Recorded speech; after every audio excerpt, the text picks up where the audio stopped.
بسم الله الرحمن الرحيم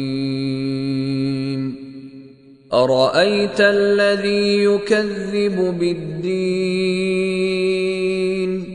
فذلك الذي يدع اليتيم ولا يحض على طعام المسكين فويل للمصلين الذين هم عن صلاتهم ساهون الذين هم يراءون